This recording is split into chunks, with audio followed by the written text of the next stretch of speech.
So welcome to the second class, actually it's the third class of Module 2, Chapter 7. We are doing knowledge about the Absolute Truth, and we have covered around 6-7 verses last week. So let's do a quick revision, and then we'll go ahead with today's discussion. So 7.7 is a very, very popular verse. Kesha Prabhu, would you like to do this?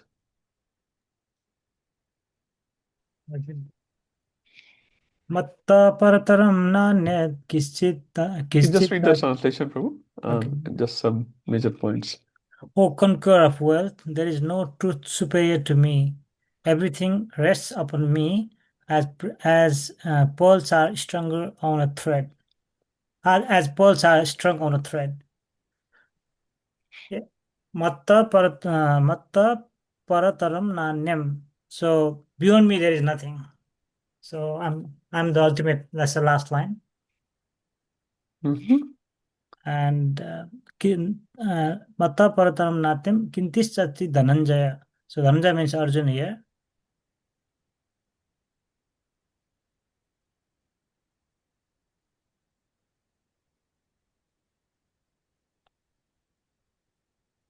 Prabhu, we can't hear you. At least I can't hear.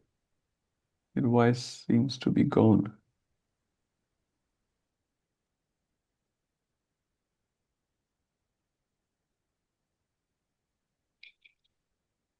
No, Prabhu. Anyone else can hear, Prabhuji? No, No. we can't hear, Prabhu. Would you like to continue while Prabhu's fixing his internet? Anand Krishna Prabhu, would you like to continue the remaining part? Hare Krishna, yes, Prabhu. Hare Krishna Prabhu. Mata is beyond me, Parataram, which means nothing is superior on me. And Dhananjaya, as Prabhu said, is a conqueror of wealth, which is Arjuna, referring to Arjuna. And this Mai one, na Sarvam, anyat. So na, nahi, anyat, anya, other. no other, yes. So there is no truth superior to Krishna. Okay, Krishna. thank you, Prabhu. Kinchid, Kinchid refers even in to- the smallest quantity. Okay, yeah. Yeah. Thank you. Yeah, Mai, which is me, and Sarvam, that is all to be all that be. Idam, which we see, Uh-huh. and Protham is tongue, like what the verse says, translation. Sutra is the thread, Yeah. and mani gana, which is pearls, eva like. So it's Yeah. just like it's said in the translation. Lord is like the thread, and everything else is like strung onto the as pearls are strung onto the thread. So yeah, everything is held into its position by none other than Krishna himself. Yeah. And Krishna seems to be invisible, but he's the Yes. most important one. If he comes out, nothing will stand. Exactly. Just like we can't see the string. When We there can't is see a necklace of pearls, we only see the pearls. Yeah. Similarly, Krishna is there. Thank you. Yeah. Okay. Hare Krishna. Anything else someone wants to add on this one? Krishna is the highest truth. And Prabhuji, his opulences are inconceivable. That Yes. he lives in Golok and he also is within every living entity at the same time. Yeah. Thank you, Mataji. And there's also Prabhupada references Brahma Samhita famous verse, Ishvara Parama Krishna Sachitala Nigra Anadiradir Govinda Sarva Karan Karan. He's a Paramishwara. So we are all Ishvara. There are bigger Ishwaras, smaller Ishwaras, but he is the Paramishwar. He's the topmost. Thank you. Let's do 7.8. Kajal Mataji, you want... Yes, Prabhuji. So Prabhuji, in this verse, I'll read. Should I read the translation? Yes, first? please, Mataji. O son of Kunti, I am the taste of water, the light of the sun and the moon, the syllable Om in the Vedic mantras. I am the sound in ether and ability in man. So Prabhuji, there are in this verse, Krishna has given 5 ways to remember him in everything. So Mataji, first, before you go there, can you connect 7.7 and 7.8? How they are connected? so Prabhuji, like we were talking about, I'm not sure if this is the correct answer or not, but Yeah, I'll that's just. all right. So like we were talking about the inconceivable energies of Krishna. Yes. So so that we can remember him in daily life things, like we do, Yes. like we drink water every day, something like that. Yeah. Yep. Anyone else can help? 7.7 and 7.8, how they are connected with each other. Ayush Prabhu, you are in between Anand Prabhuji and Mataji. Please give the context. So Anand Prabhu did 7.7, Kajal Mata doing 7.8, so you're the context. So yeah, Krishna says in this he just gives an idea that there's no truth superior to me.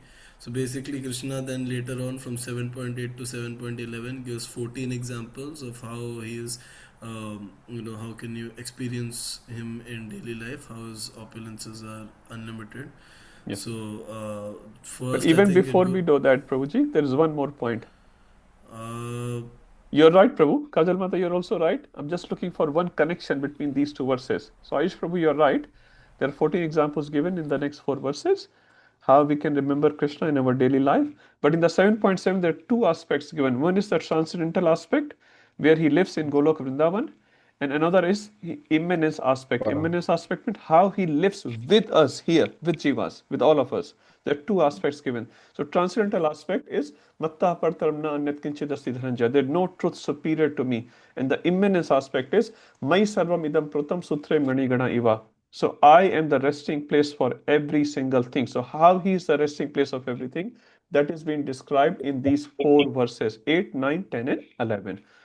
And now what Ayush Prabhuji said, there are 14 examples given in these 4 verses. So if I have to break down, Amrit Prabhu, 8 has how many examples quickly?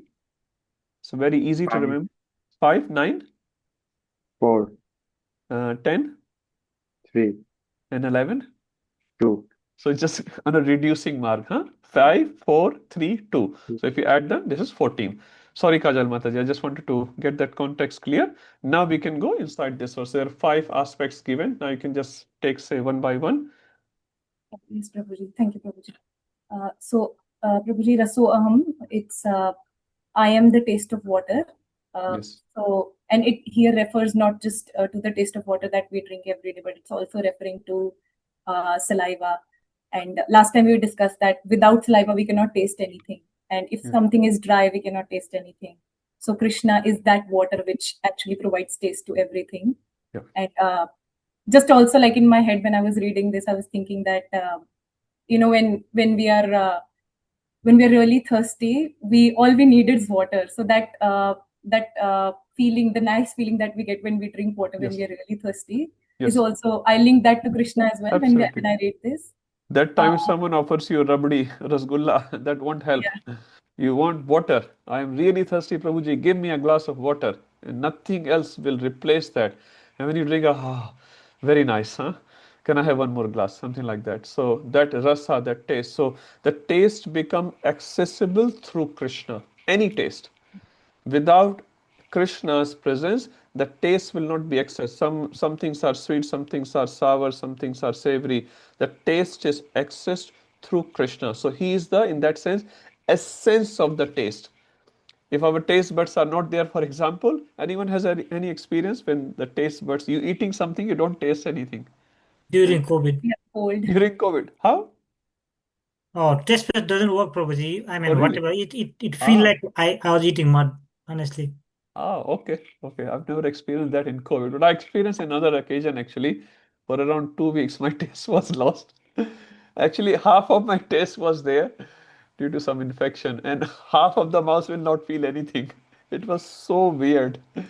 Around 10 days, something like that. Very, very weird situation. Like, okay, that's how you know how important Krishna is. So Krishna gives us that access to the taste. Otherwise, you eat all the gulab jamuns and nice things. It has no taste. It's just rubbish. Okay, so Rasavam Apsu Konte, second Mataji. So Prabhasmi Shashi Suryayo. So Prabhasmi is light and Shashi is moon and Suryayo is sun. So the light of sun and moon also come from Krishna. And then Pranava Sarva Vedeshu. So on this one, we can also say one more point. So he's the light, and without this light, we cannot survive. Can you imagine life without Surya, sun, or moon, it's not possible. Moon gives life to vegetation, moon gives life to medications as well. Sun gives life to all the jivas. We'll read later as well in 8th chapter. But the point is, without that light, we cannot survive. So if that light wasn't there, we'll not be able to survive. So Krishna is the one who's providing the essential element for all the jivas.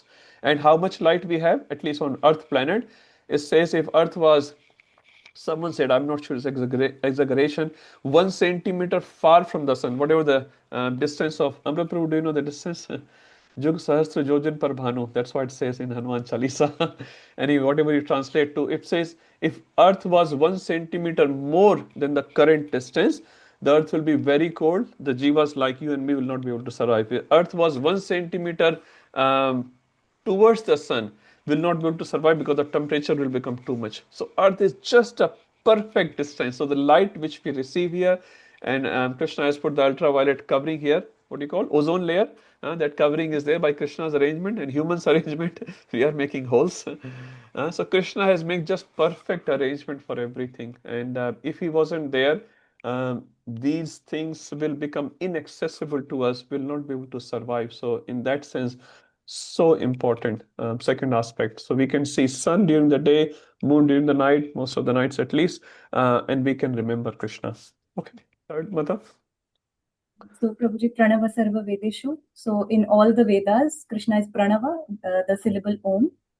And we discussed that like Om is the impersonal address to Krishna, while we do Mahamantra, which is referring to, which is actually calling out to the personal form of Krishna in the Exactly. Yeah. Shyam Sundar.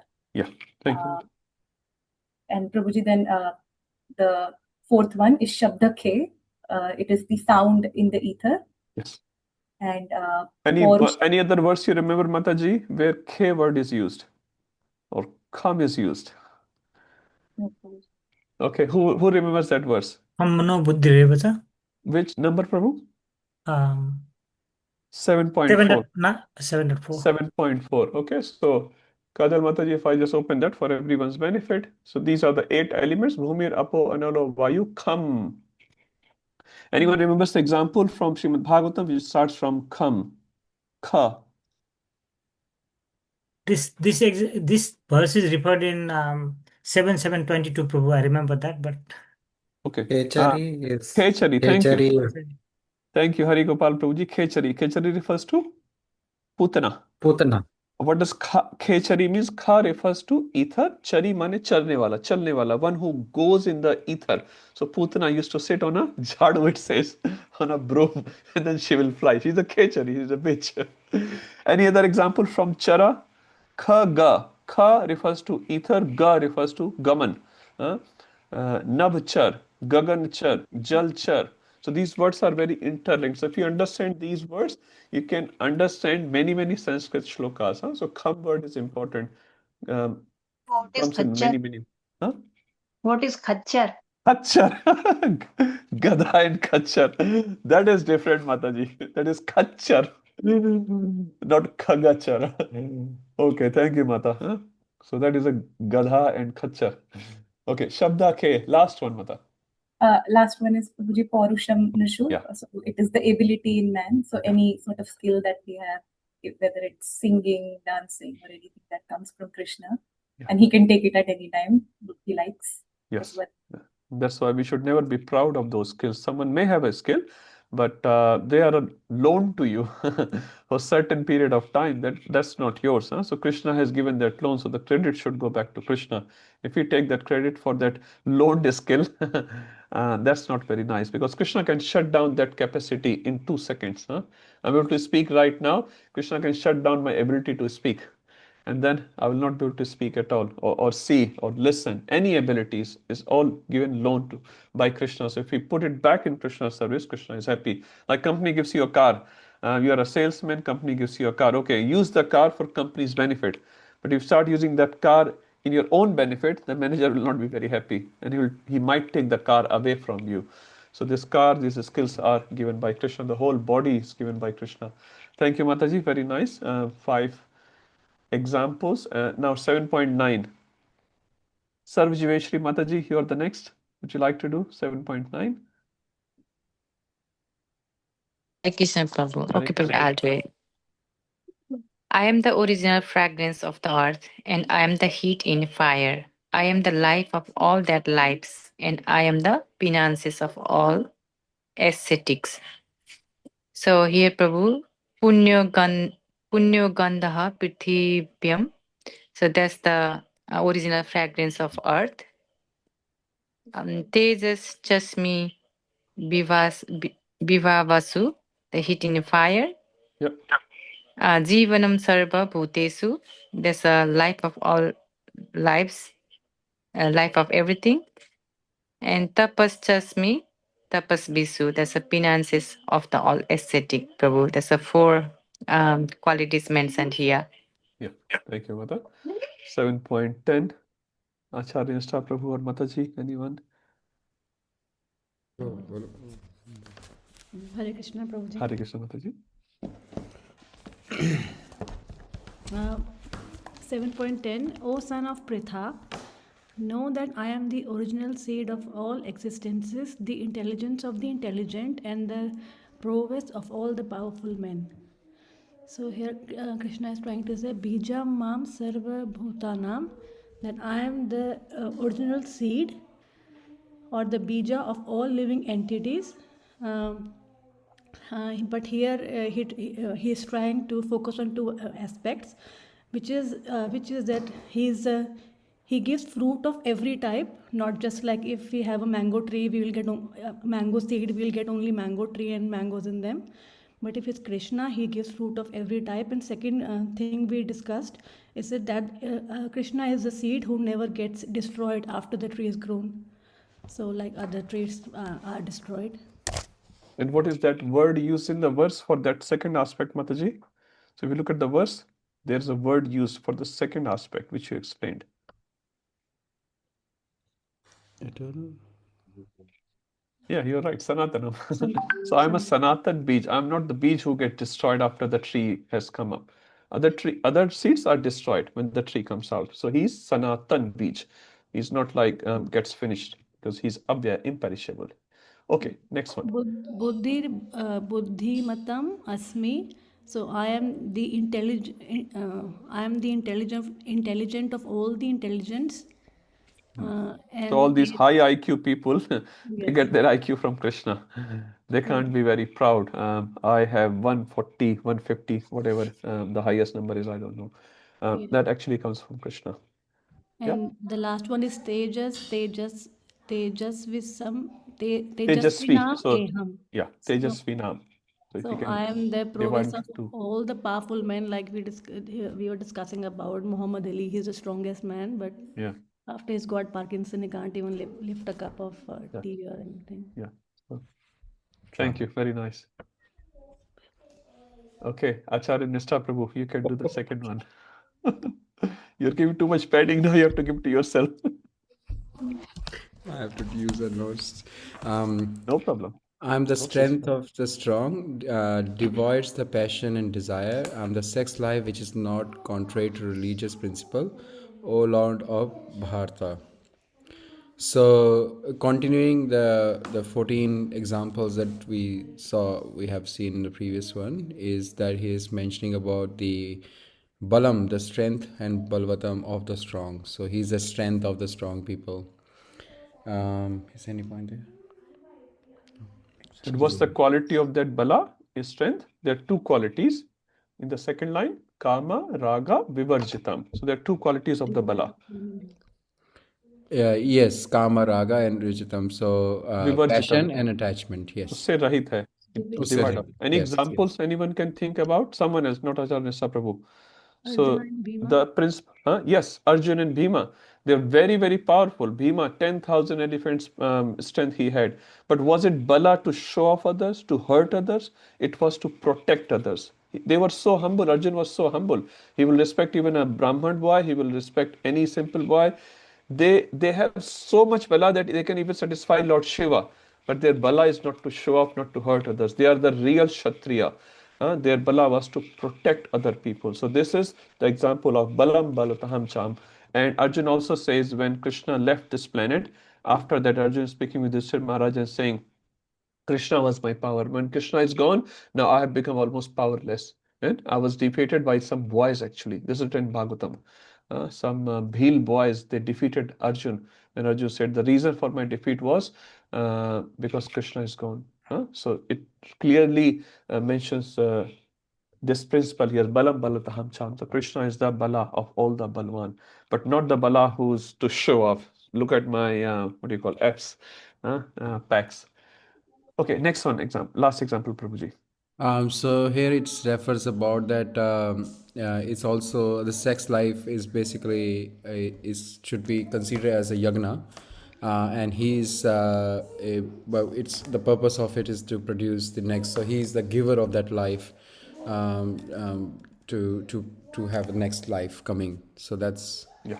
that's So it where says dharma aviruddho. yeah, So aviruddho it's written in Dharmic Shastras to bring a new life is a very, very sacred thing. It's like a yajna. We take blessings from everyone. It's nothing to be hidden. It's considered so sacred, so auspicious. Because this is dharma aviruddho. Anything given in dharma, that's nice.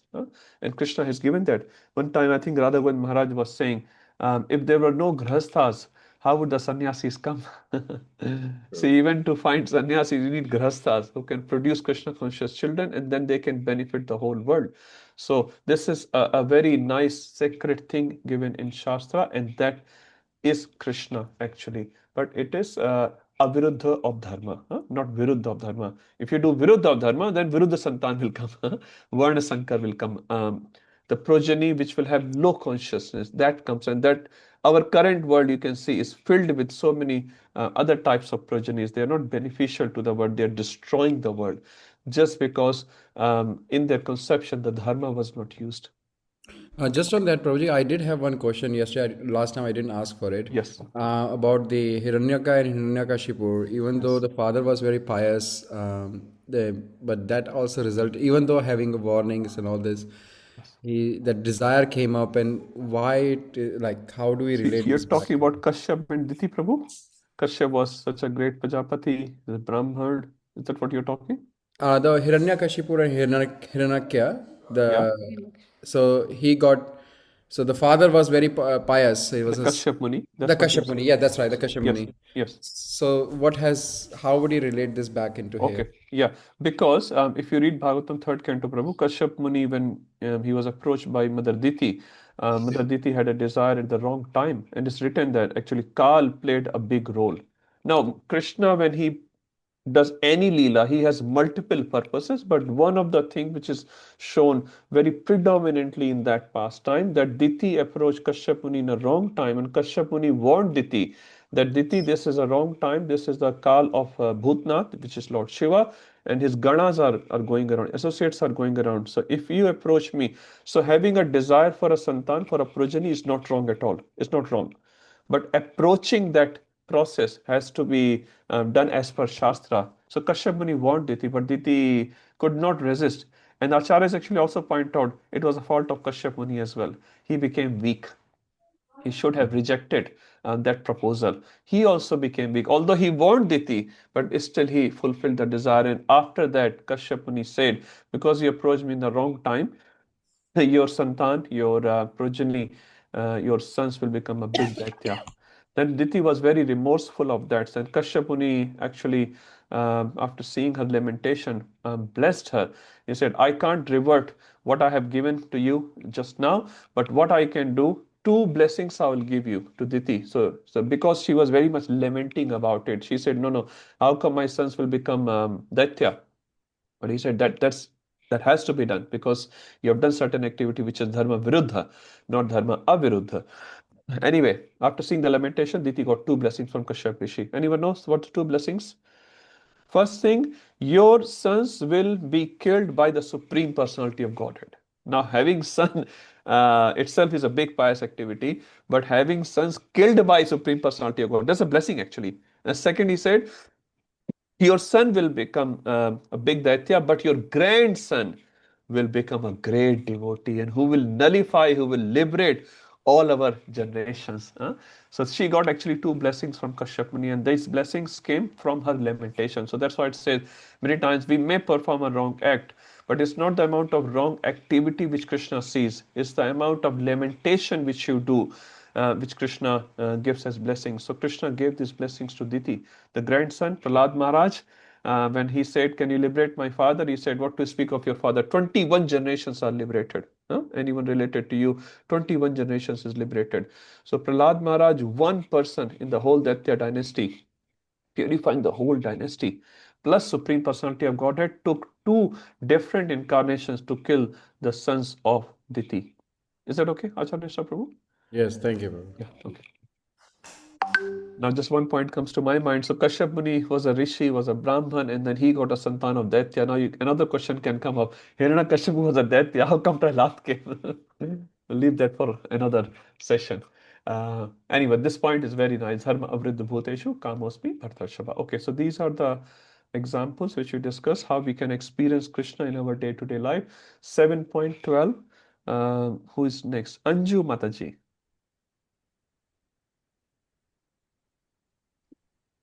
Hare Krishna, Hare Prabhu. Krishna Mataji. Hare Krishna. So with this is the new verse we're starting, right? No, we have done this. 7:12 and 7:13, we have already done. If you're not there, that's okay. We can go to the next devotee. Yeah, I remember only up to 7:11. Maybe I left after that. Okay, no worries, Mataji. Who wants to do this one? I just open the floor. Anyone? Volunteer. I can do it, Prabhu. Okay, please. I think this verse says that the three states of Prabhuji, we can read the translation first. Just gives a good background, and then we can pick up the verse. the translation is, know that all states of being, be they of good passion or ignorance, are manifested by my energy. I'm in one sense everything, but I'm independent. I'm not under the modes of material nature, for they, on the contrary, are within me. So Prabhu, Krishna talks about Sattvic Bhav, Rajas Bhav, and Tamas Bhav. Yes. 3, goodness, passion, and ignorance. All these 3 states originates from Krishna's energy. Although they all originate from Krishna's energy, but Krishna is still independent of those. Yeah. So you can pick up the Sanskrit line, Prabhuji. What you're saying is correct. So mat eveti tan vidhi. So vidhi is Veda, vidhi. It's all the same words. They means to know. So know that they come from matta eveti tan, they come from me. Na tva aham teshu te mai, but I am not in them. They are in me, I am not in them. So when we talk about these 3 modes of material nature, they come from Krishna. They are in Krishna. But Krishna is not under them. So we get influenced by 3 modes of material nature. That is correct. We as a jiva, conditioned jiva. But Krishna does not get impacted by them. Why? This will be described in the next verse, 7:13. Priti Mata, would you like to do that next one? Yes, Prabhu. Hare Krishna. Shall I read the verse Just the translation, Mataji. I Divided- know you know all these verses. No, divided by the 3 modes, goodness, passion, and ignorance, the whole world doesn't know me, who am above the modes and inexhaustible.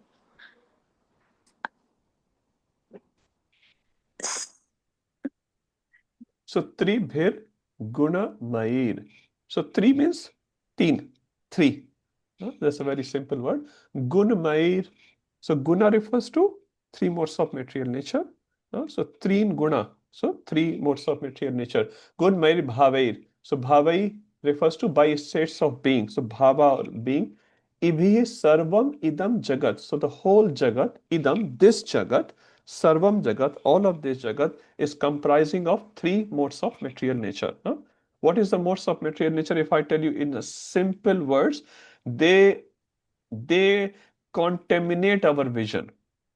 How? Suppose I'm wearing a glass here. If I'm wearing a red tinted glass, so how I will see the world? reddish, isn't it? Everywhere around, I will see red, red, red. I'll see the sky, I'll see the wall, everything looks like red. If I'm wearing a green tinted glass, I'll see everything as greenish. So modes are the thing of this material world which tints our vision, contaminates our vision. So some people's vision is contaminated by mode of goodness. It is also contamination, but mode of goodness contamination. Some people vision is contaminated by mode of passion, and some people vision is contaminated by mode of ignorance. What do I mean by that? Mode of ignorance contamination refers to, just an example, if I'm in trouble, I take shelter of alcohol or violence, for example. When I get into trouble, someone troubles me, someone says something to me, I feel hurt. What I do, I take shelter of alcohol. I drink alcohol or drugs, smoke, and all those things, or violence. I perform violence. I heard in a class recently, Keshav Maharaj was saying, one of the person's daughter died in a very young age. Some 6 7 year old daughter died due to some disease. He got so angry with God, he took a gun, he went to the class of this little girl, maybe year 1 or year 2, wherever she was, and he killed around 20 girls of the same age in the classroom with a machine gun. It's a real story, I'm not making it up. Real story. He was so angry with God. He said, if I am hurt, these other parents, whom daughter is also going to the same class, they cannot be happy. Because he was just angry with God. He killed around 25 girls in the classroom. And then he came out of the classroom. He shot himself as well, just in anger. This is called mode of ignorance. He got hurt. We can understand that. But in hurt, how his response was, if I am hurt, I will need to hurt others as well. And there are some religions of the world, they believe in this fully. And they're very expert in that. Even if they're not hurt, they will hurt you. So this is how is known as I am taking shelter of mode of ignorance. Passion means if I take shelter of mode of passion, it says sex and money will solve any problem. If I have a lot of money, if I have a lot of good partners, all my problems are solved, my life is happy. That is called taking shelter of mode of passion. Money will resolve everything, my partners will resolve, sex sukha will resolve everything. That is called taking shelter of mode of passion.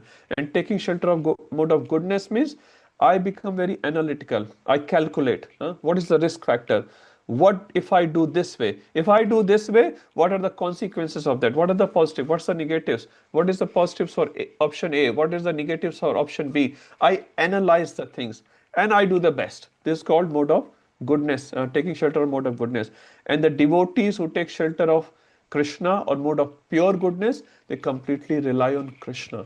They use their intelligence obviously in the material world. Inside they rely on Krishna. They take complete shelter of Krishna. This is called surrendering to Krishna. She'll talk a little later. But the point which I'm trying to relate with this world is filled with people who are contaminated by either goodness, passion, or ignorance. Is it right? Do you experience that people around you? Except some nice pure devotees, we're not talking them, they take shelter of Krishna, but people are mostly taking shelter of either passion or ignorance. Some take shelter of goodness, or you can say they take shelter of mix of the things, isn't it? Some people predominantly may be in mode of goodness, but they also become passionate and ignorant. Some people predominantly may be in ignorance, sometime they perform some charity or some good work, little bit goodness sometime here and there. So the whole world, jivas are contaminated by this tinting of goodness, passion, or ignorance. This is why it's called Tribhir Gunmayi Bhaver Ibi Sarvam Idam Jagat, all the Jagat. And what is the result of that tinting or contamination? Mohitam na abhijanati. Who was doing this verse? Priti Mata. Sorry, I need your help. Please tell me. So what is the result of that? So this is the first two lines which we just discussed. What is the result of that? Mohitam na abhijanati. What does that mean, Mataji? So Mohita means deluded. Thank you. And na wisdom means doesn't know, like they doesn't know. So no abhijanati, knowing correctly. So because they are bewildered, they are illusioned, they are delusioned, they do not know. What do they do not know? Priti Mata, last line. What they do not know? They don't know the existence of Supreme Personality of. Yeah, can you translate this fourth line, please? So Ma ma me. means me, Yeah. Ivaya means above this, Param the Supreme, and avayam means inexhaustible. Okay, so they do not know me. So due to they being contaminated by either goodness, passion, or ignorance, they do not know my nature. What are the two qualities of Krishna? Krishna is describing this verse, Param and Avyayam. Param refers to beyond, in space. He is beyond. He's transcendental to all these three modes of material nature. So he's beyond the space, and Avya refers to he is beyond time limit as well. You cannot say, what is a DOB of Krishna? We all have a DOB, and we'll all have a DOE as well, date of expiry. We don't know. It's there. Brahmaji knows. Some other good astrologer will know. We don't know. Anyway, Krishna is beyond all this. So sometime you go to astrologer Supriya Mata and they ask, what is your date of birth? What is your time of birth? What is the place of birth? We cannot apply those things on Krishna. So he's Param Avyayam. So two qualities. He's transcendental and he's inexhaustible. Vyay means kharch karna. Huh? Um, so your income is, for example, $100 a week, but your expense is $150 a week. So your expenses are higher. But Krishna is Avyay. So if you have a savings of, for example, I don't know, $1,500, how quickly you will finish, Amrit Prabhu? Your daily income is $100. Your daily expense is $150, and you have $1,500 in saving. How fast you will come down to zero account balance? Oh, I thought Bhakti Shastri is not about maths. Maths as well. Come on. 30 days, $50 extra, right? You're Yeah. spending $50 extra from your savings. So in 30 days, you'll come down to zero, right?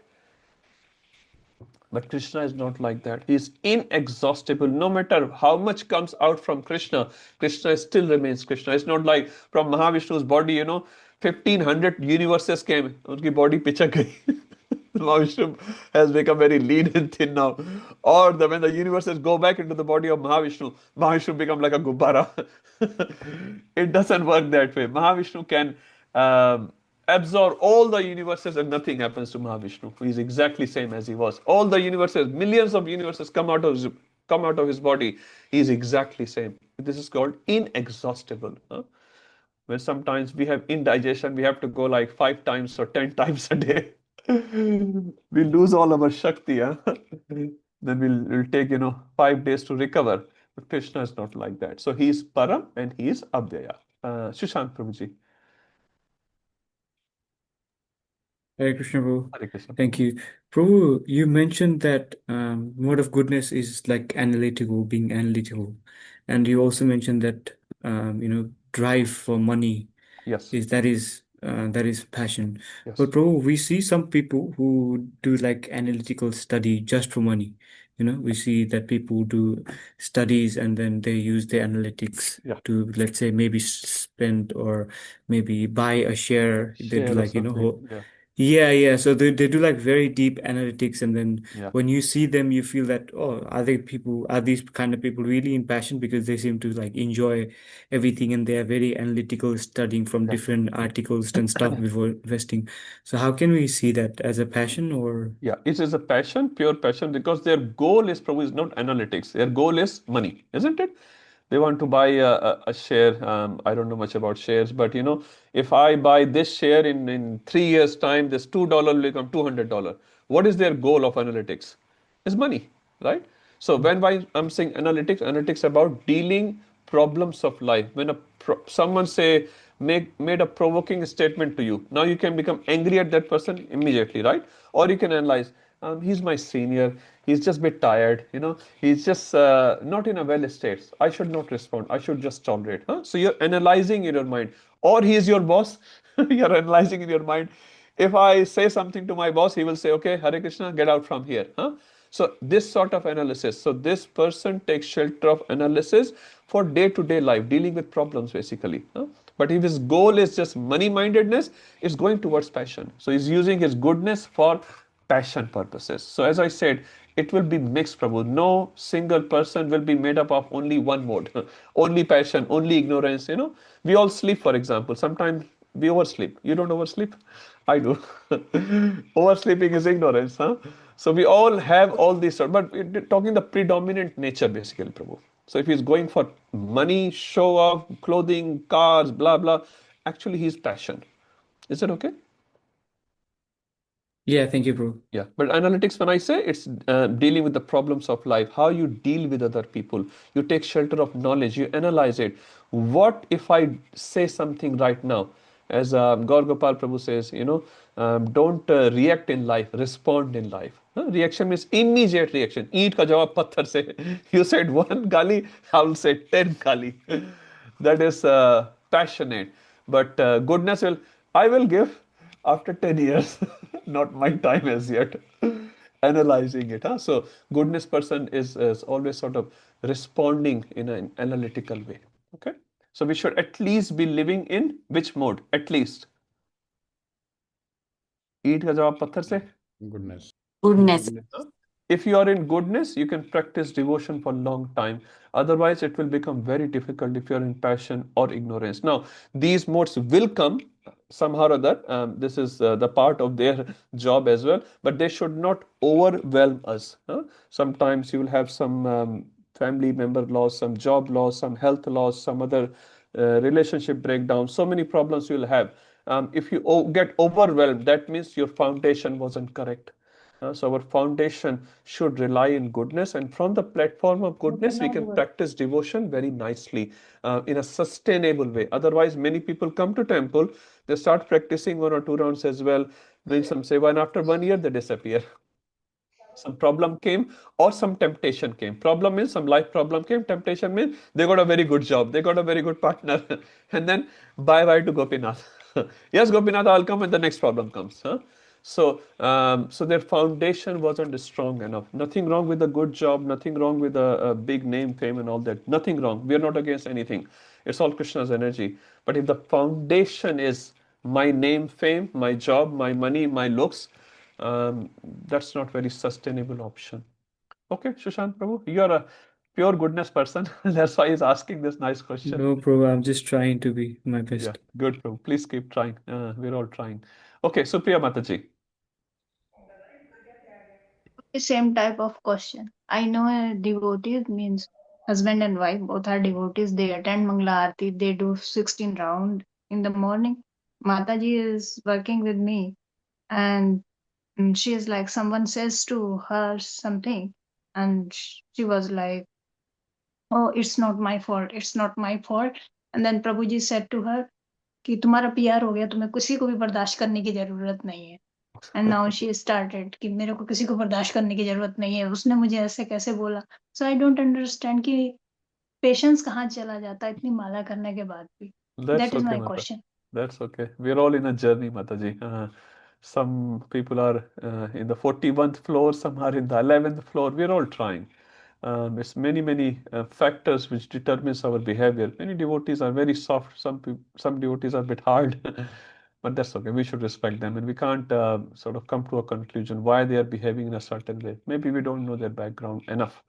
We may seem to be knowing everything, but many times actually we don't know, and we come to the conclusion. So we should try to avoid jumping to the conclusion. Let them deal. If they approach us for a friendly advice, we can give them some guidance, whatever we know. Again, the guidance should be based completely on Shastra. And if you are not eligible to give guidance, we should refer to another devotee. That Mataji or Prabhuji, I'm not eligible in this direction. Please go to this person. He's much more senior, much more experienced. Try to avoid judgmental attitude. Many times we don't know why they are upset today.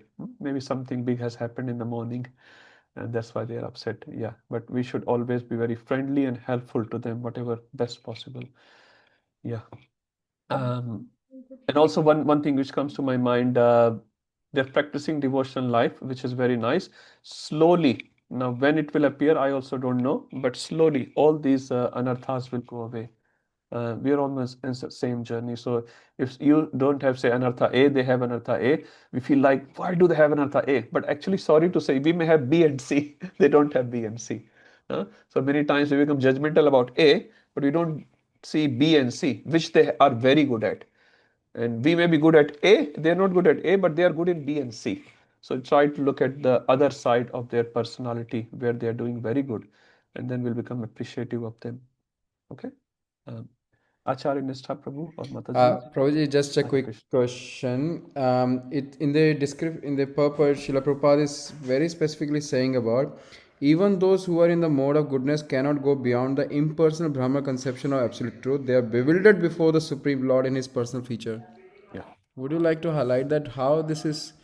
It's linking to goodness state and then impersonal. Yeah. So it says when you are in mode of goodness, not pure goodness, you cannot understand Supreme Personality of God in full because this is also contamination.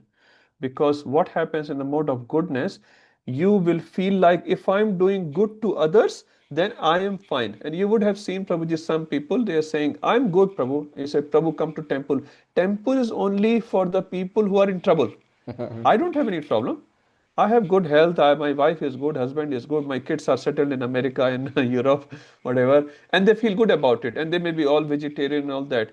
One Mataji was telling in the class, Prabhupada disciple, before she became disciple, she said, I was coming to temple for around 2 years to have Sunday feast. Every Sunday, whichever city she was, I don't know. She will come, but she will not take halwa, she will not take paneer because she was vegan.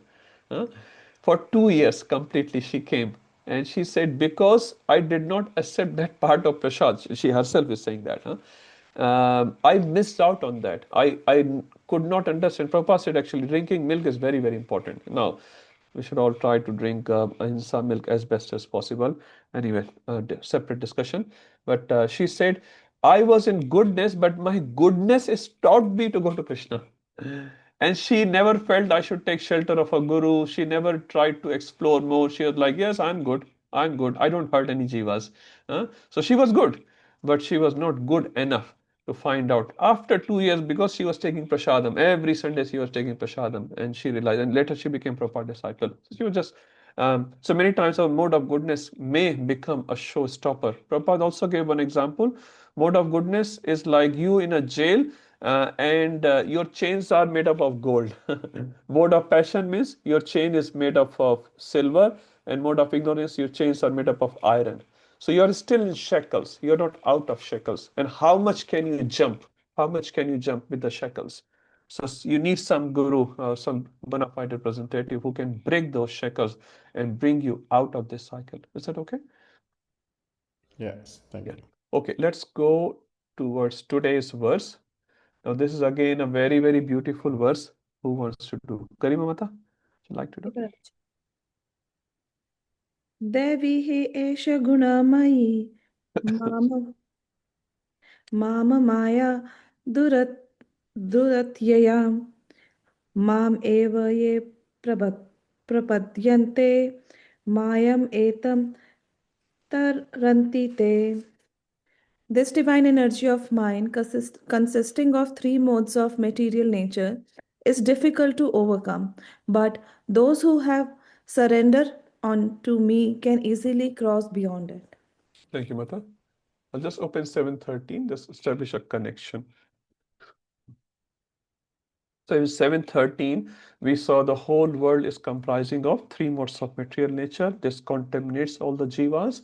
And what is the result of that? Mohitam, they become illusion. Na abhijanati, they do not know me. Okay? So this much is understood in 713. Let's go to 714. Now it's saying this modes of material nature, this is Daivi hi Esha Gudmayi. So as Prabhupada writes in the purport, the Supreme Personality of Godhead has innumerable energies, and all these energies are divine.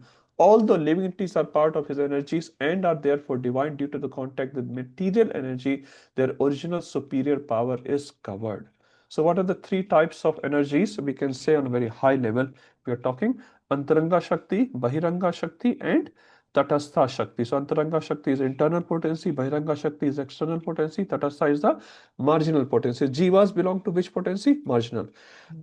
In Bahiranga potency, you can say Mahamaya. Antaranga potency is the Yoga Maya. So these are the just three very high level. We're not talking the subdivisions here.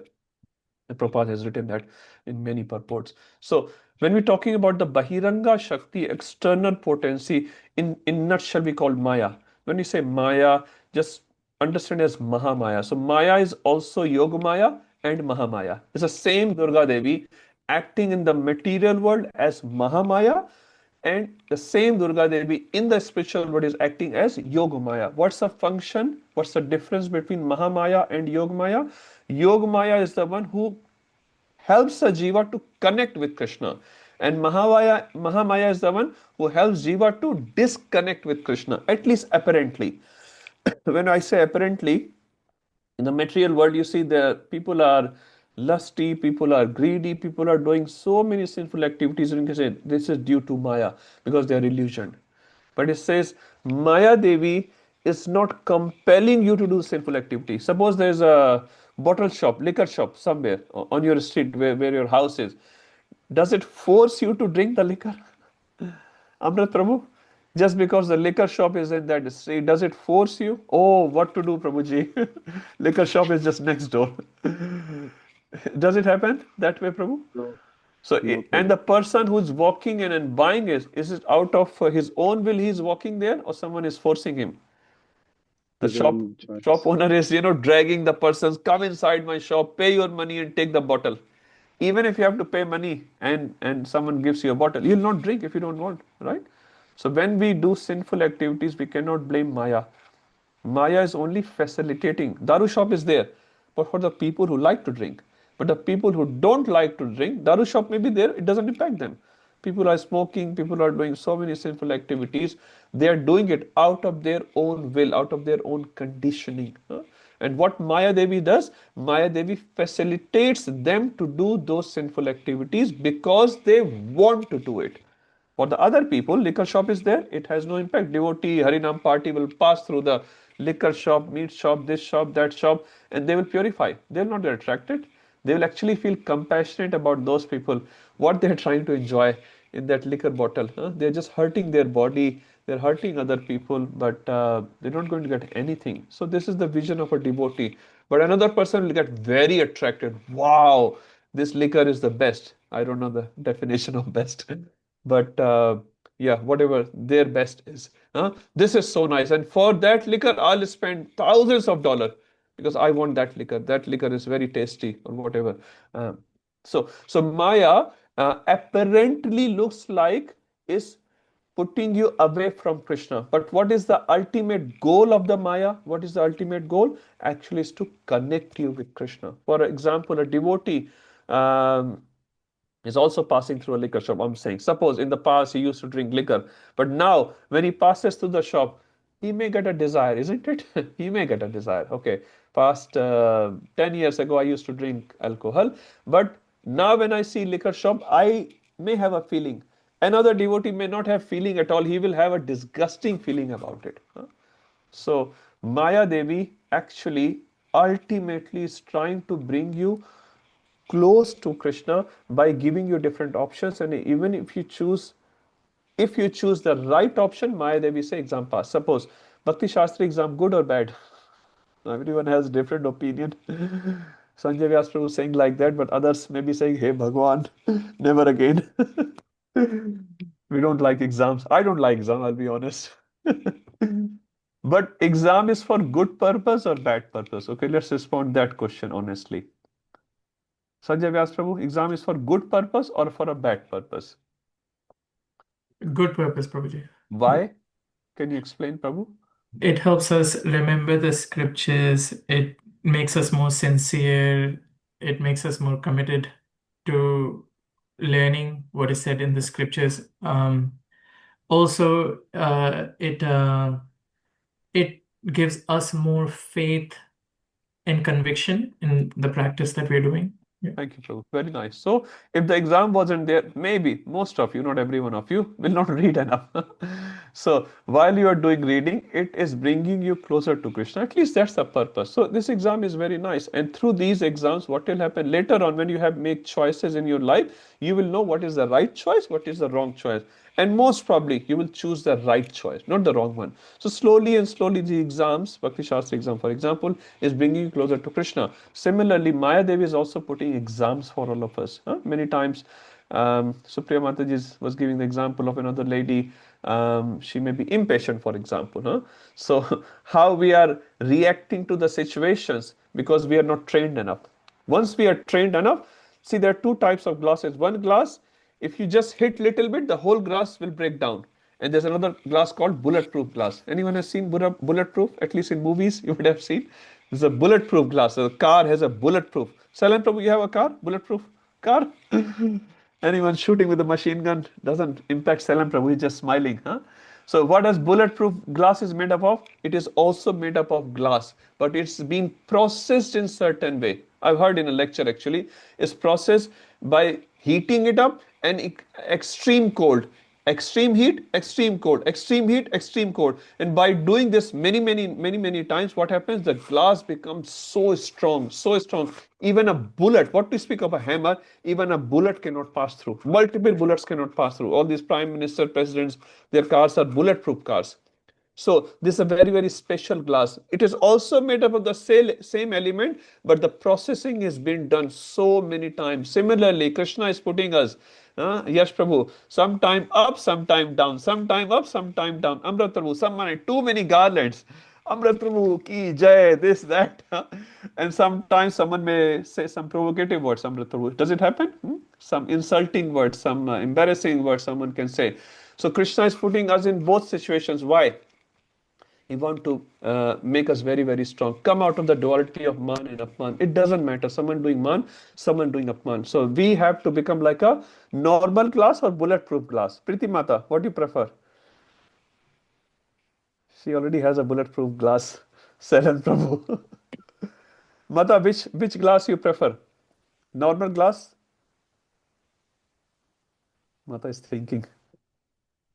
I don't know, Prabhu. Maybe bulletproof glass. You don't know. Okay, I thought we are all sure we want to become bulletproof glass, huh?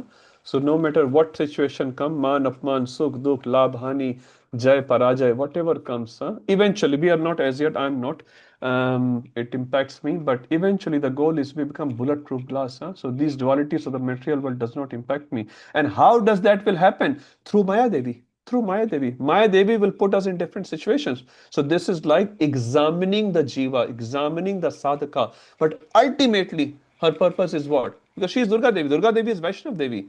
She herself is Vaishnavi and she wants all of the jivas to become Vaishnav. And by giving Tritap, Durga Devi has Trishul and Siddh. What is the trident represent of Durga Devi? Adi Devi Klesh, Adi Bhauti Klesh, and Adhyatmic Klesh. With the three tridents, she is giving us Klesha again and again and again. And she's saying, get out, get out, get out. But you still say, we're all right. We're all right. We're not so bad. We're not so bad. So Durga Devi actually is trying to help us.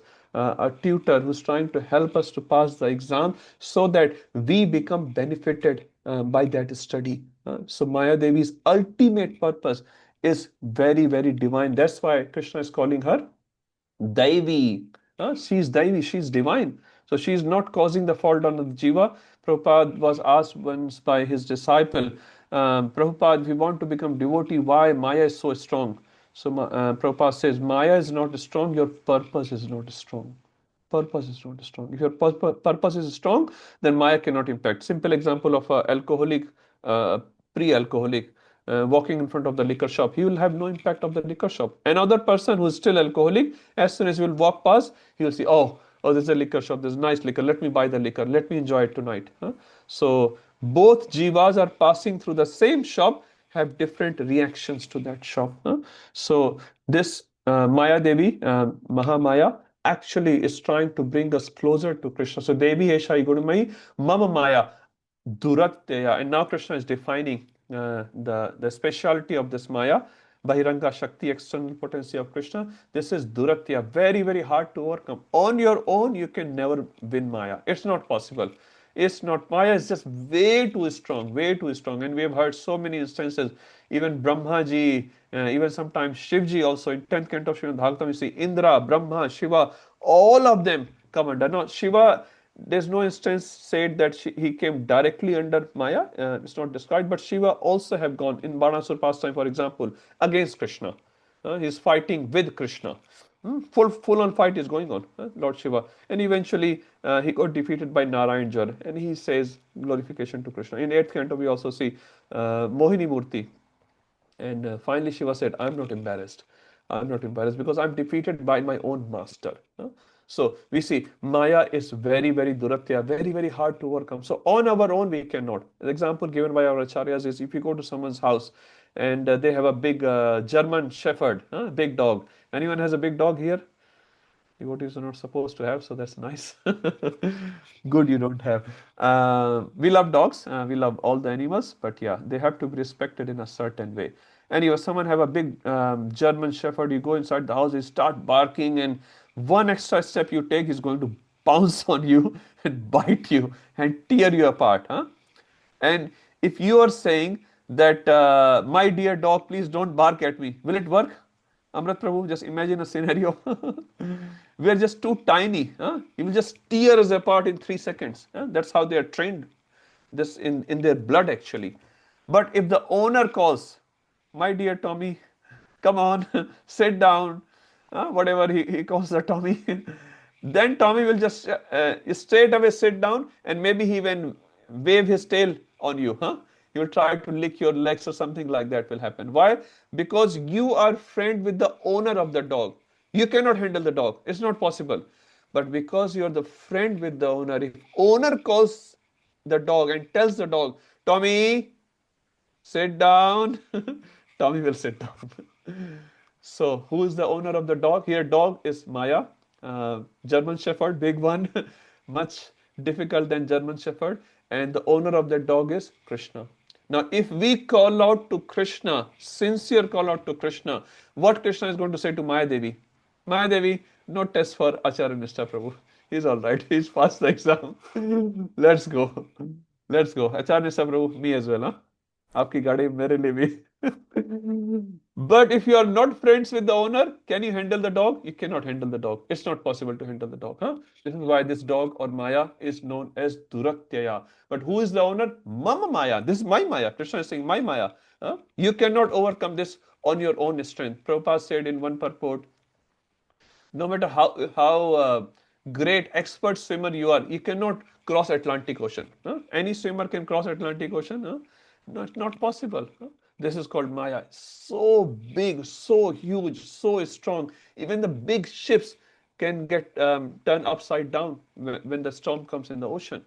So it's not possible. Big, big ships. Titanic, first voyage. Back to Godhead, all of the Jivas, at least many of them. Why? And they said even God cannot sink. The Titanic by title was even God cannot sink this ship. They had so much pride in making that ship. First voyage, unsuccessful. Hundreds of passengers died. So, Mama Maya Duratyaya. Now, the first line tells the problem statement, and the second line tells the how you're going to overcome that problem. So, what is that? Mam eva ye prapadyante. Mam eva. Eva refers to certainly. Eva, I-V-A, is like, as if. But eva refers to, anyone knows the verse? Amrit Prabhu knows the verse where eva comes? One verse. There are many, many verses. But famous verse. Okay, Brahan Nardiya Puran. Sanjay Vyas Prabhu ki jai. नास्तेव नास्तेव नास्तेव अन्य गतिरन्यथा. Thank you, Prabhuji. Na asti eva, na asti eva, na asti eva. Nahi hai, nahi hai, nahi hai. It does not exist. Without Harinam, you cannot cross. So, Mam eva, keval, certainly me. There's no one else. You can, Prapadyante refers to surrender. So, if you surrender, ye means the person who Prapadyante surrenders unto me, and eva refers to and only unto me. Certainly to me. You cannot say, okay, surrender to Indra, surrender to Vayu, surrender to Brahmaji. It just won't work. It says, Mukti Pradata Sarvesham Vishnur Ev Na Shanshaya. There is no Shanshaya, there is no doubt. Only Vishnu can give liberation. Others can give big, big boons, no doubt. Brahmaji can give big boon to Ravan, Hiranyakashipu. Shivji can give big boons. No one except Vishnu can give liberation from the material existence. It's not possible. Mukti Pradata, Mukti, liberation. Sarvesham Vishnu Ev Na Shanshaya. There is no Shanshaya in that. It has to be Vishnu. So Krishna is saying, Mam eva ye prapadyante. If you do that, what will the result? Mayam etam tarantite. You will cross over Maya, which is very difficult to overcome. So what is the process to overcome the difficult Maya? Mam eva ye prapadyante. You take surrender to me. Now let's look at this word prapadyante for a minute. Now, Bhagavad Gita has this word used at multiple places. Let's analyze few of them. So, who knows 2.7? Aish Prabhu? When any verse comes, I refer to Aish Prabhu. कार्पण्य तो शोपात्सो पच्चामि त्वं धर्म सर्वूर्ण चेत यश्रेष निशितम दुर्जन में शिष्यस्ते हम शादी माम त्वं प्रपन्नम. What's the last word, Prabhu? Prapannam. Prapannam. Prapannam. Shishyasteham shadi mam tvam prapannam. I have taken your shelter. So in 2.7, what we see, Arjun is taking shelter of Krishna, right? As a Shishya. So what the first thing Arjun does, become the disciple of Krishna. And then Krishna starts speaking the Bhagavad Gita from 2.11. That we know. Okay, so 2.7. Next time when the Prapadyante word is used, who knows the verse? Very, very famous verse. Everyone knows. You're done for the exam, I guess. Anand Krishna Prabhu, please. Try. Right, wrong, doesn't matter. Chalan Prabhu, come on. You know that verse. If I say one word, you all know. Ye yatha. Say it now. Amrit Prabhu starts speaking now. Number? Amrit Prabhu, number? I like the numbers.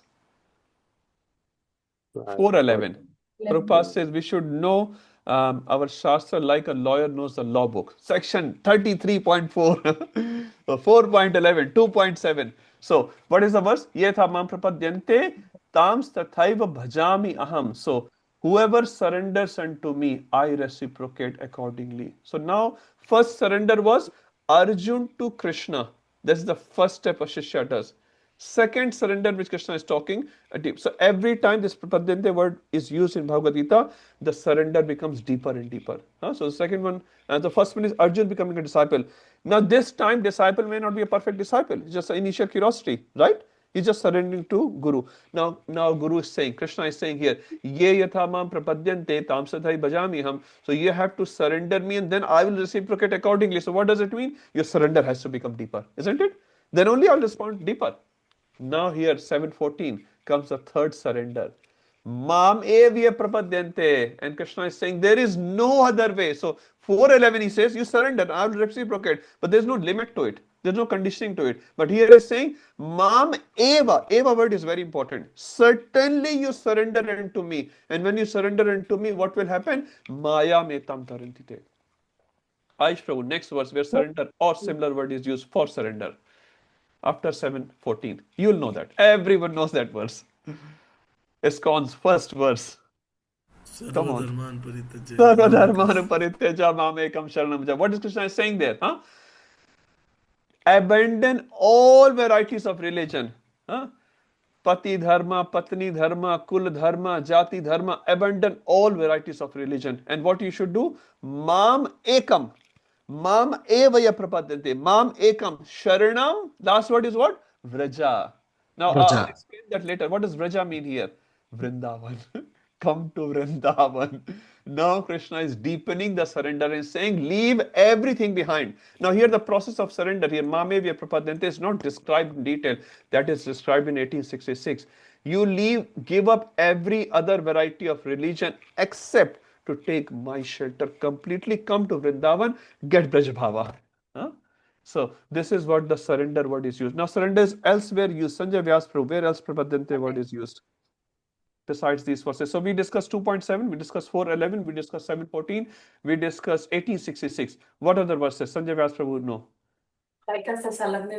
Manjay heater Vangesh. Okay, Hari Gopal Prabhuji, you're telling a verse? Okay, sorry. 7.19, Sanjay Vyas Prabhu, say it now. 7.19. Bahunam? Ab bata denge.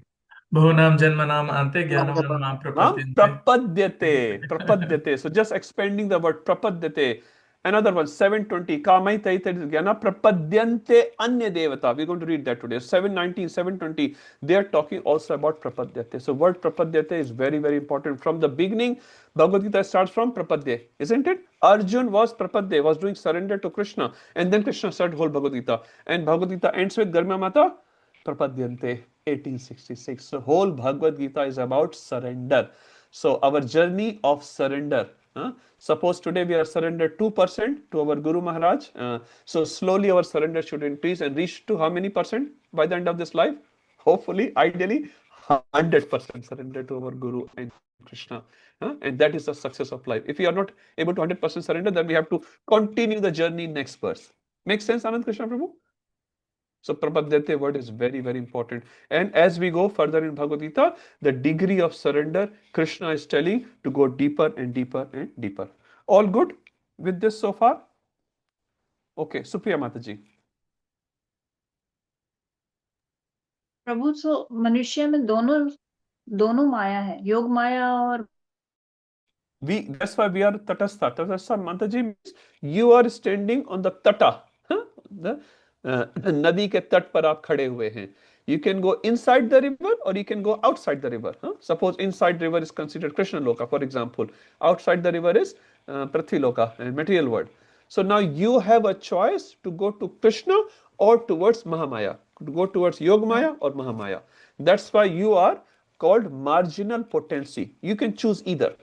If you choose Krishna, you are happy. If you choose Maya, say Mahamaya, you are not happy, you are unhappy. Because your body is, your Satchidanand is made up of elements. Fish is made up of elements which is happy inside water, not outside water. But Krishna does not force you. He does not say, oh fish, you belong to me, come to me. Krishna said, okay, I give you choice. So you come to me out of love, not out of force. Thank you. Okay? Yeah. Thank you. Yathe Chesi Tatha Kuru, 1863. I heard in a class recently, some Maharaj asked from a person who said, I know Bhagavad Gita. So he said, which verse in Bhagavad Gita you like the most? And he said, Yathe Chesi Tatha Kuru. Whatever you desire, do that. I like that verse the most. And Maharaj said, of the whole Bhagavad Gita, that's the only verse you like, huh? Because Jiva wants independence. He wants independence. He said, Krishna is saying in Bhagavad Gita. Yes, Krishna is saying at the end of Bhagavad Gita. It is not the gist of Bhagavad Gita. Gist of Bhagavad Gita is not Yathechisi Tatha Kuru. Gist of Bhagavad Gita is considered Sardharban Parite Chamamekam Sharanam Braja. Manmana Bhavan Datto Madhyaji Mam Namaskaru. But he chose Yathechisi Tatha Kuru. But that's true. That's true. Not is the highest verse. It is true for a jiva. Krishna is not forcing us. He's a very loving God. He's not a commanding God. If you don't live with me, I'll kill you. No, if you don't live with me, I'll still make arrangements for you to live outside and see how you go. The day you are done with the material world, I'll arrange for you to come back as well. So he provides this material world, he provides Shastra in the material world, he provides his incarnation in the material world, he provides Prabhupada in the material world, he provides all these facilities. But none of these things force us to go back to him. They only inspire us to go back to him. And finally, one day when we are fully inspired, we say, enough ho gaya is jagat ka. Then Krishna say, okay, come back. I'm waiting for you. I'm very happy. Okay. Sanjay Vyas, Prabhuji. Hare Krishna, Prabhuji. Prabhuji, a quick question. So, Prabhu, Krishna says here, those who are surrendered unto me very easily cross it. So, I was going to ask you, Prabhuji, what are, I know we study the characteristics of surrender, anukulyasya sankalpa pratikulyasya vajna, but I was going to ask, what are the symptoms of a person who is surrendered so that he or she is surrendered so that they can easily cross it? Yeah, thank you, very nice question. I was trying to avoid that for good purposes, because in 35 minutes we have just discussed half of the verse. Anyway, I'll expand it quickly, Prabhu. So as you answered already, what are the elements of surrender? So one definition is Bhaktivinoda Thakur's verse, 6 steps of surrender, Shadvida Sharanagati. So the most important ones are for us at this stage. Anukulasya sankalpa pratikulasya varjanam. So anukulasya means whatever is favorable for our devotional life, that we accept, and whatever is not favorable for our devotional life, we reject. For example, wasting time, not very favorable for our devotion life. We all waste, but we try to reduce the wastage of time and try to put the time in the service of Krishna. And Anukuля Sankalpaha, Purushottam Mass is going on, whatever devotional activities we do is considered thousands of times higher, basically. So any time when we are tempted to do Pratikulya se Sankalpaha, sorry, Pratikulya se Sankalpa, that means if I suppose tomorrow Amrit Prabhu is having his college exam, uni exam, and tonight is Bharat-Pakistan match. And someone calls him, Amrit Prabhu, come on, there's I don't know, 6 balls and 50 runs to make. Will he open the TV? Okay, let me watch. How, I don't know any batsmen as well, actually. What, Dhoni, Virat Kohli, I don't know. Something like that, huh? If they are there. So they are playing Amrit Prabhu, come on, just watch for 15 minutes. Is Amrit Prabhu is determined, no, tomorrow morning I have to get up early, I have to go for Mangala Aarti, tomorrow is Parama Ekadashi, and I'm still doing. Actually, Sanjay Vyas Prabhu, he is surrendering to Krishna's will, not his own will. Although he wants to see, no, actually he doesn't want to, he's a pure bhakta. So although we may have a desire for something materialistic, but we still go against the desire because it is against the principles of devotional life. That is called surrender. So a student surrendering, suppose to his studies, he is still doing his mala but no other activity, that is called surrender. And we give example of Draupadi, for example. Draupadi raised her hand in surrender, say, hey Govinda, hey Madhav, please protect me. She said like, that's the surrender. But Arjun hitting the arrows on Bhishma Pitama, that is also surrender. Why Arjun is hitting arrows? Because Arjun is not hitting arrows because he wanted it, he didn't want it actually. Krishna asked him, Krishna asks, Atishta Bharata, get up and fight.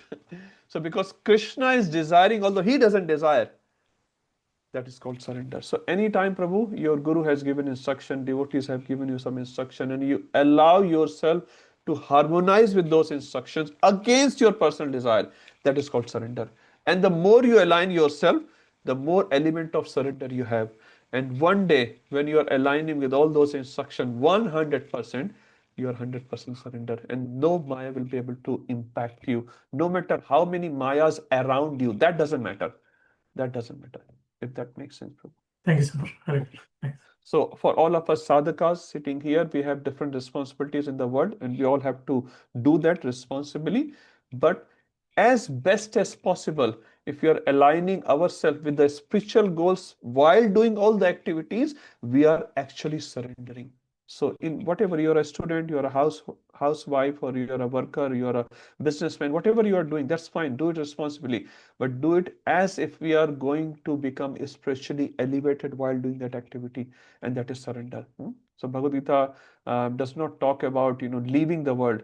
Bhagavad Gita talking about living in the world in a spiritual way. Okay, Amrit Prabhuji. You have So you exam can tomorrow? continue. It's a very long question. You It's can a long continue question. from it. Yeah. Okay, we'll take it offline. Yeah. Okay, Prabhu. Amrit Prabhu, questions are very Amrit. Very decent question he asked. Okay, does this verse make sense? It's a very, very beautiful verse. Every verse is important because this is really nice verse. Each line can be expanded so nicely. Prabhupada actually has written very nice. I was reading this purport, and I thought we'll discuss more, but yeah, let's go forward to the 15th verse.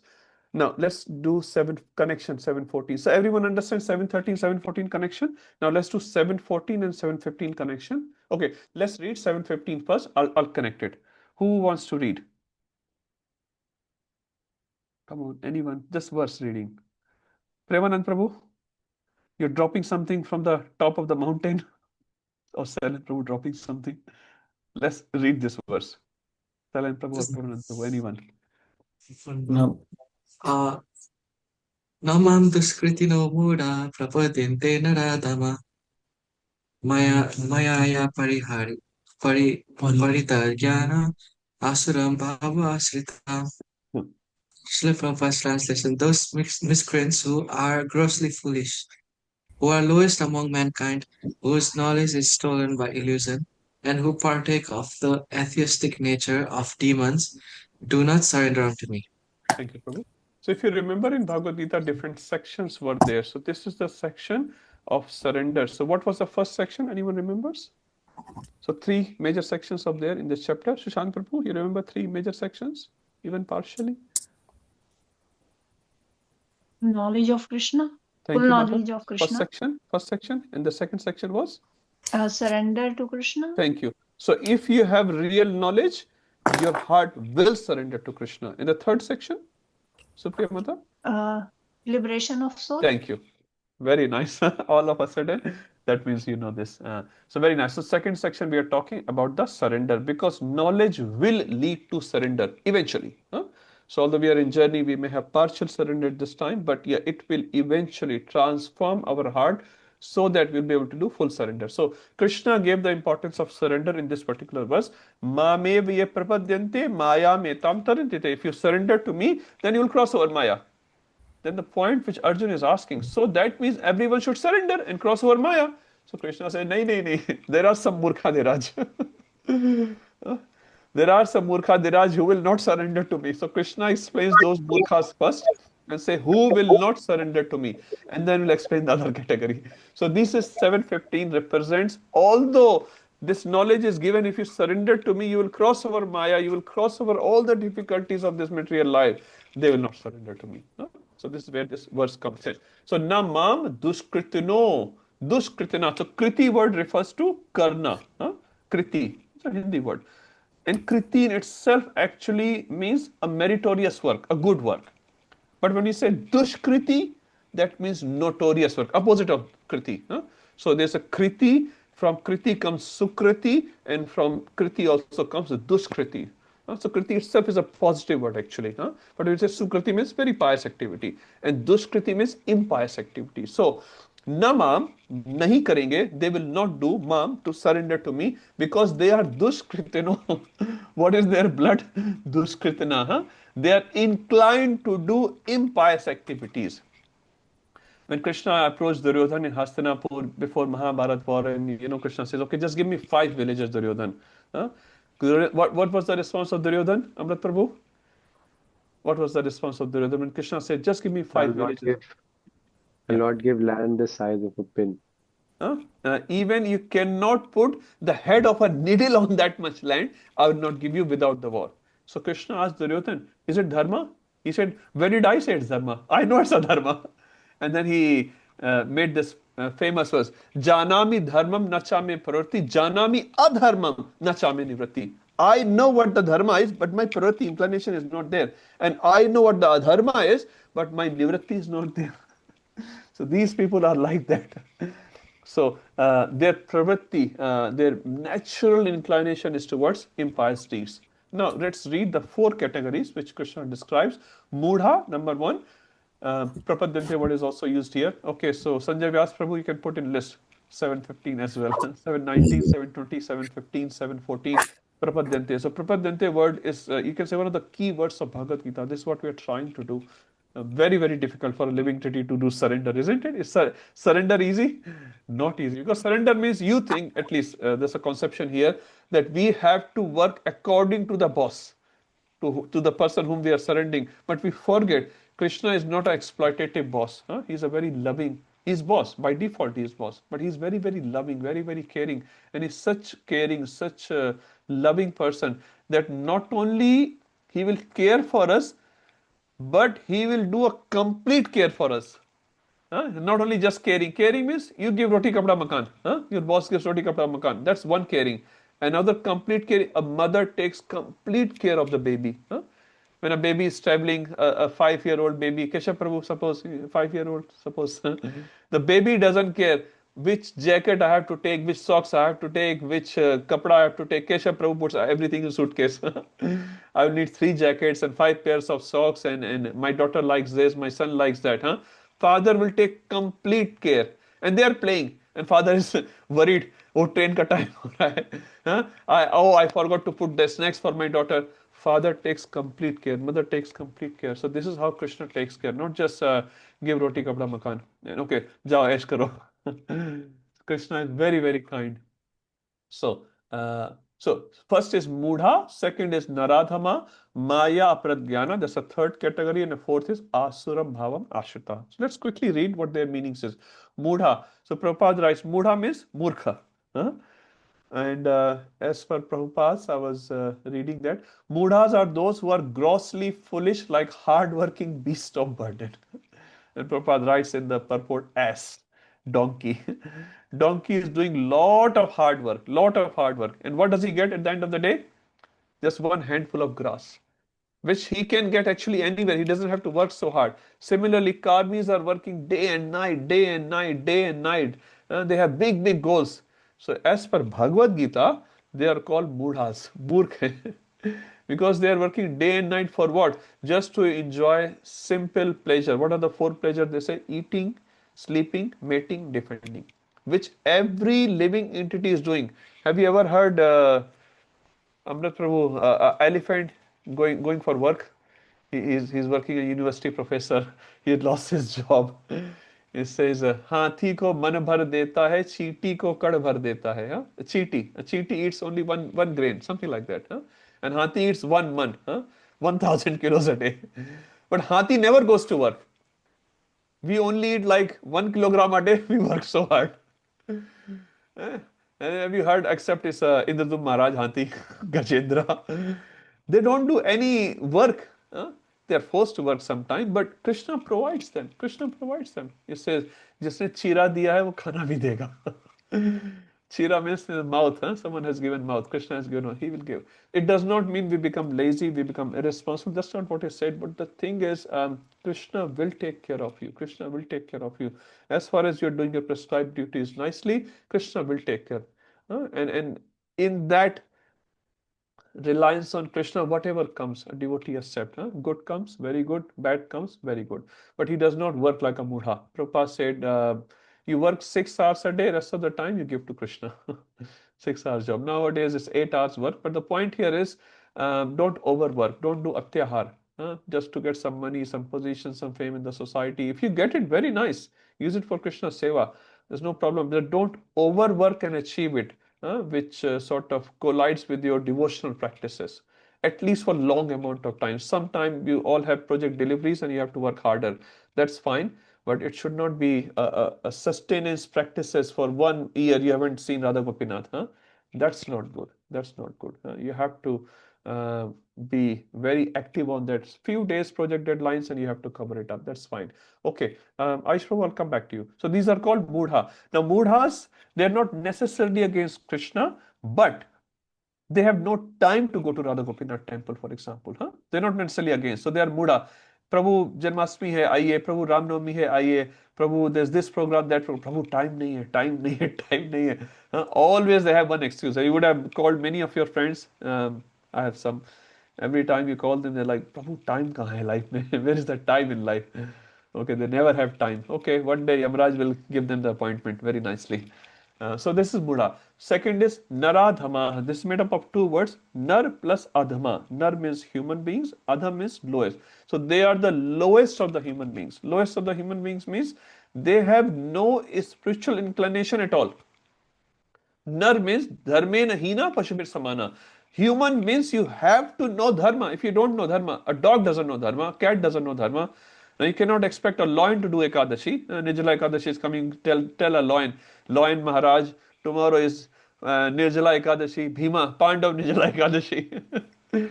Please follow. Tomorrow is Friday, is Parama Ekadashi. Lion cannot listen all that. Humans can listen and they should listen.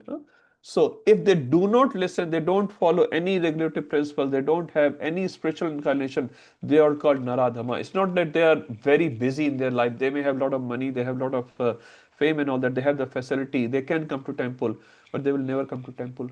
So Naradhama means they have no inclination at all for spiritual advancement. They are called the lowest amongst the human beings because they don't have dharma and they don't want to know about dharma. Third is Maya Apaharat Jnana. So you can say there are 3 words here. Maya here refers to Maya Devi, Mahamaya. Aparat means apaharan, abduction. So their jnana, their knowledge has been abducted by Maya, although they think they are very advanced. And Prabhupada writes the categories are scientists, philosophers, very elite people in the society who may be very famous, Nobel laureate, but they are atheists. They are atheists. So they think, अरे मुझे मंदिर जाने की क्या जरूरत है? Why I have to go to temple? I am such a big scholar. Sushant, I've done 3 PhDs. I am this, I am that. So this is called, thank you Prabhu, Mr. Professor, as per Bhagavad Gita, Maya Apaharat Jnana. Your Gyan is there, but the actual Gyan is being Apaharan, abducted by Maya Devi. Prabhupada said one example as well on this context. He said, suppose you have a big Kohinoor Hira in your locker. Huh? Keshav Prabhu has one. He may have couple. In the locker, he has kept Hira very, very nicely. He has locked up. And he is very proud. Not that Keshav Prabhu is proud. He's very proud. Yes, I'm the richest man, richest man, richest man. Actually, thieves have come and stolen his Hira. You think you have Hira, actually you have Jira. Jira bhi nahi hai. Instead of Hira, the thief has kept one Jira there. So this is called Maya Pratyana. So you look like a very posh person, very light. But actually, when Prabhupada was asked, is Krishna consciousness only for poor? Because you seem to be preaching to hippies, all the poor people. Then Prabhupada responded very nicely. He said, anyone who's bereft of Krishna consciousness, God consciousness, he's poor. Huh? He said, this is for everyone. And anyone poor or rich in worldly manners, if they are bereft of Krishna consciousness, they are poor. Is there any rich people here? Yeah, the temple brahmacharis are rich. They're very, very rich. Some grastas are also rich. We should become rich. Rich in what? Not in money only. Huh? Money also you can have. In Krishna consciousness, in bhakti, huh? In Vaishnava seva, you should become rich like anything. Billionaire. Huh? Shobit Prabhu, next Karodpati. Next billionaire. We should all become billionaire in Vaishnavata. In Vaishnavata, not to show off, in our behavior, in our character, in our integrity to Prabhupada, to Krishna, we should become rich. Prabhupada was once asked, how does a woman look beautiful? And Prabhupada said, when women have many children, they look beautiful. How does a disciple look beautiful?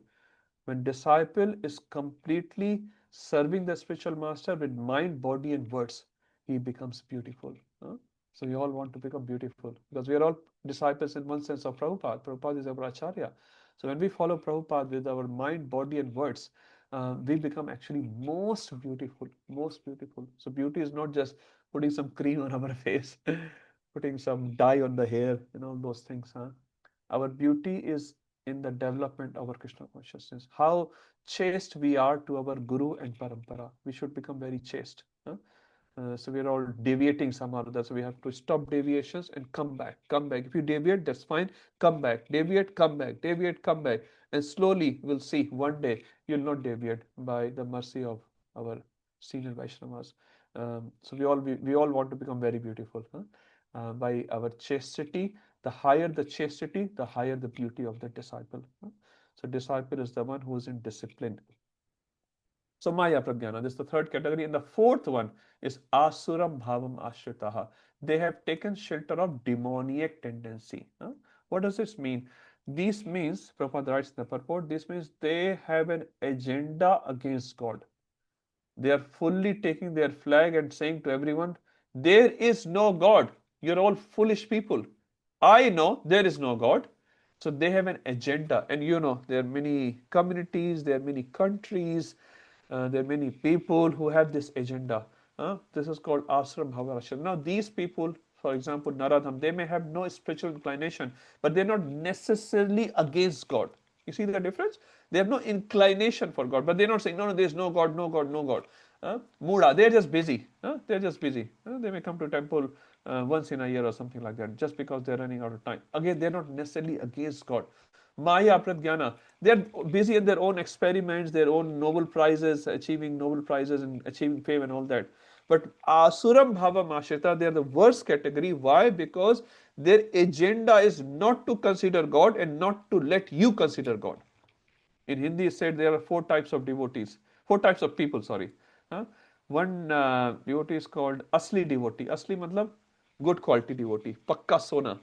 What is 24 carat, Sanjay Vyas Prabhu? 22 carat. In this Prithvi Lok, how much you get, the maximum? Is 24, 22? I always get confused. 24. 24. Thank you, Anand Krishna Prabhu. I only have carats. No carrot. Anyway, so 24 carat in Prithviloka. If you listen Srimad Bhagavatam, 5th canto, you'll forget this 24 carat gold. In Devloka, you get good sona. What is this sona, Ramesh? This material world sona. Anyway, इस सोने के लिए लोग पागल हैं. So one devotee is Asli devotee. Asli means pakka devotee. All time he's a devotee. And one is a Nakli devotee. Nakli devotee means Is just show off for a devotee. He's not a devotee. He's a duplicate devotee, nakli devotee. And third, it says fasali. Fasali means sometimes he become devotee. When the problem comes, he go to Govind. Govind, please, kuch de do na. Huh? So asli, nakli, or fasli. And the fourth one is dakhli. खुद भी नहीं करेंगे, आपको भी नहीं करने देंगे. Neither they will perform the devotional acts, nor they will allow you to perform devotional act. Our relatives many times, does it happen? Not always, but sometimes, huh? Relatives, क्या प्रभु, अमृत प्रभु ऑस्ट्रेलिया गए थे. सोचा था हीरो बन के आओगे. You'll come back as a hero. You come back as zero. Sir बढ़ा लिया. Anyway, I'm saying Prabhuji. I've got these comments as well. They had such a great expectation. Huh? Anyway, so there's a dakhli. Dakhli means they will never perform any devotional act, nor they will allow you to perform. And you'll find many dakhlis around us. Many dakhlis. Huh? So you should not get distracted. You should become asli devotee. Not nakli, not duplicate devotee, just a show of our devotion, not fussily. Sometime you become devotee, sometime apratihata. Ahetuki apratihata. We have no hetu, no other business than to seek mercy of Gopinath and apratihata. 24/7, 365 days a year, we try to perform our best devotional service to Lord Krishna for his pleasure, not for our pleasure, whatever he gives. So we're not firstly, and definitely not dakhli. If anyone performing something, we're trying to encourage those people. Oh, Prabhuji, Mataji, you've done wonderful seva. Please perform more seva for Krishna. Please chant. Please come for darshan. Please take prasad. We encourage. So avoid those people. So these are the four categories. Aish Prabhu. They do not surrender to Krishna. Prabhu, about the first example you're saying, Muda. Yes. Like one very common argument I get is क्या सब छोड़ काम वाम छोड़ के कृष्णा कृष्णा करते बैठे क्या मतलब we have to do some work also. Absolutely. And some people it's very hard for them to digest that, you know, like you give the example that Prabhupada said that ant is also getting food, so Krishna will handle, but then they can't be, they think that, you know, I have to work, my job is important, and in a way they think it's negating their responsibilities, but at the same time they you know, like I hope you're understanding. Yes, I get your question. Yeah. So many people make this excuse that I don't have time. And that's why, Prabhu, if you see in Bhagavad Gita, Krishna did not speak Bhagavad Gita to a sadhu in a jungle, in an ashram. Krishna spoke Bhagavad Gita to a working man. Arjun is a working man. He's a grahastha. He has many wives. He has many children. And that's why just if you just explain them and if they understand it, Arjun is a grahastha. He's a military man. He's a working person. He's a royal personality. He cannot sit in the house and chant Hare Krishna. And we don't see Arjun taking mala and telling Krishna on the battlefield on the 13th day, Krishna, throw side mein lo, do mala baki hai. Krishna, I have 2 rounds remaining. Just take the chariot on the side and then I'll fight again, huh? So I have to fill up my sadhana card. Arjun doesn't do all that. Huh? Arjun is still the best devotee. Huh? So by doing our prescribed duties nicely, devotionally, it makes us a better devotee. It's not about leaving. It's about, as Prabhupada said, dovetailing. And we'll read in 8th chapter, Prabhuji, in 8.7. Tasmat sarveshu kaleshu mam anusmar yuddhacha. So Krishna is actually telling you to do your yuddha here refers to your prescribed duty. If you go to work, you should go to work. We are not stopping you or asking you or expecting from you that you should leave the work and then chant Hare Krishna. But while you are working, you chant Hare Krishna. This is the art of dovetailing our current activities or prescribed activities for the service of the Lord. And just by doing that, we can achieve perfection. As Maharaj Janak example Krishna gives in 3.20, Janakadya, there many people have achieved perfection while performing their prescribed duties. So you can explain them, and again, I don't know how much absorption power they will have, but Arjun is the best example. Janak Maharaj is the best example. You will not find them. Gopis are the best example. Now, what you want to give depends on how much they can take. But yeah, Arjun is a very good example, Prabhu. And also Bhagavad Gita is given to Arjun, and at a time, many times, okay, they are grahasthas, they will read, but they say, I'll read it tomorrow. I'll read it next year. My daughter is too small, my son is too small, or this problem is going on. It was given, this knowledge was given at a time when it is most urgent work for Arjun. Like the shankhas are blown, the conch shells have been blown, any time the attack can happen. That time Bhagavad Gita was spoken. So it is the most urgent situation. Anyone can shoot an arrow on Arjun and he'll be dead. So no matter how much emergency we have in our life, but we should have time to listen Bhagavad Gita. And it is spoken to an appropriate person at the very appropriate time. If Krishna would have spoken this in a jungle to Yagyavalkya Rishi, for example, then everyone will say, Prabhu, I'm not Yagyavalkya. I don't have Rishi. I have my family. I have my kids. I have to pay my mortgage. No, so it is. So this question is already been taken care by Krishna. But how much they will understand, Prabhu, that will depend on their receptive power. You can, a radio broadcast station, it broadcasts different frequencies. But if your radio is not aligning with the frequency, then you'll say, gar, gar, gar, gar, gar, gar. You have to align your radio with the frequency. And then you can hear nice music. Does it make sense? Thank you, Prabhu. In general, Prabhu, like for people like this who give these type of rebuttals, even though you're trying to like explain it to them, then does it make sense to explain like in one way you also care about them, you want them to come into bhakti, at the same time they just don't seem to grasp it. So a practical answer to that, don't overspend time. Like you go for book distribution, you know more than me, Prabhu. We don't overspend the time on one person. If one person is taking 2 hours and just asking different questions, one book distributor I just heard was distributing the books, and he got a lady and he was showing different books, and lady was asking many questions for half an hour, 40 minutes. She just kept asking questions. So finally she said, I already have some of your books. And this person got angry. Why didn't you tell me earlier? You're wasting my time. And she said, hey, you should not speak like that. He said, how can you say that? The book distributor said, it's written in your books.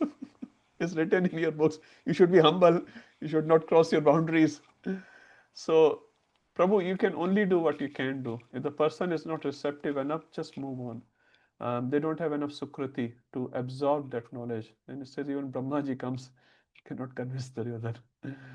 Duryodhans are Duryodhans. So you try in a practical amount of time, whatever you have, 5, 10 minutes, 15 minutes to your friend, to your family, to unknowns. But then you just move on, Prabhu. But leave them with a big smile always, as best as possible. Because if you leave a good impression, your knowledge they will not remember, Prabhu. They will not remember you. They'll remember ek devotee aaya tha. He was very angry at me. If you leave them with a big smile, one day it will happen. This last example I'll give, will stop here. Amog Lila Prabhu gives this example. Someone was trying to break a wall, and many people were trying to, they were hammering a wall, and the wall was not breaking. And 1, 2, 3, 4, 5, 20 people tried, but the wall did not break. 21st person came, very lean and thin. He just put one hammer, and the wall fell down. So who should take the credit? Yeah, I've done it. No, 20 people has worked hard actually. They've hammered.